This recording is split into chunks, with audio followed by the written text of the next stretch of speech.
Welcome to The Explainer. Hey, if you've ever bought or sold a house or you're even thinking about it, you are definitely going to want to stick around for this.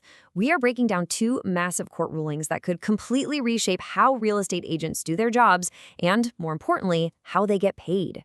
Okay, let's just dive right into this. The National Association of Realtors, you probably know them as NAR, is in some serious legal hot water. And, this isn't just some boring courtroom drama. These are high-stakes lawsuits that are shaking the very foundations of the entire real estate industry. So here's how we're going to tackle this. Think of it like a war on two fronts. On one side, you have a fight over who even gets to be a realtor and access all that crucial data. And on the other side, a totally separate battle is raging over how agents earn their commissions. And to say NAR is just navigating a sea of lawsuits might be the understatement of the year. The organization is tangled up in a whole web of cases all across the country, and it's creating this huge cloud of uncertainty over what the industry is going to look like tomorrow. Right, so to make sense of all this chaos, we've got to split it into those two categories. First up, let's dig into that battle over membership rules. This is all about who gets to be in the club. So this first major fight, it all comes down to a really important long-standing rule about who gets access to the multiple listing service, or the MLS. And let me tell you, the MLS is the absolute lifeblood of the real estate business. At the heart of it all is this one rule right here. Basically, to get that golden ticket to the MLS, an agent has to join not one, not two, but three realtor associations: their local one, their state one, and the national one. Critics, of course, are screaming that this is anti-competitive, forcing agents to pay dues to all three organizations just to do their job. So this lawsuit up in Michigan, the Hardy case, it put that exact rule on trial. But then, in a twist that honestly surprised a lot of people, it ended really quickly with a big win for NAR. And here's the knockout punch. The judge basically came out and said that the people suing, well, they just didn't bring the receipts. He ruled they didn't have nearly enough evidence to prove that this membership rule was actually, illegal. So what does NAR do with this win? Well, they're not just popping the champagne and calling it a day. Oh no, they're getting strategic. They're using this single victory as a weapon in other really similar lawsuits happening all over the country. And they're doing it with this nifty legal tool called supplemental authority.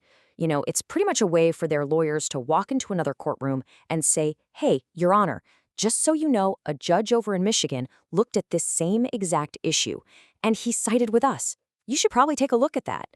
And what's really fascinating here is that this isn't just a one-off thing. Check this out.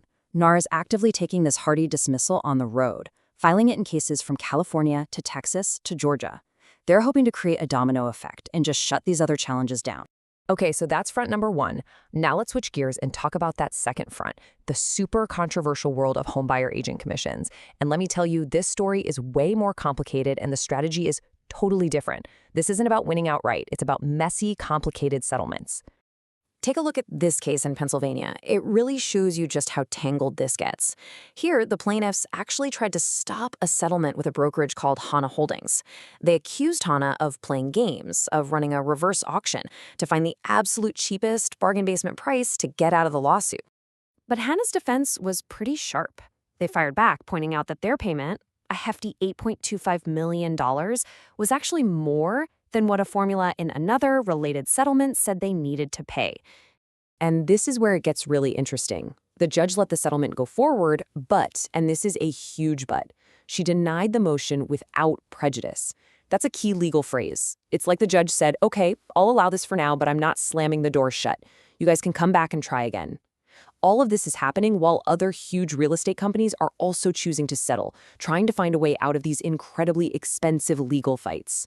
So after looking at these two very different, very active battlefronts, what does all this legal back and forth actually mean for the real estate industry and for the agents who are just trying to do their jobs every day?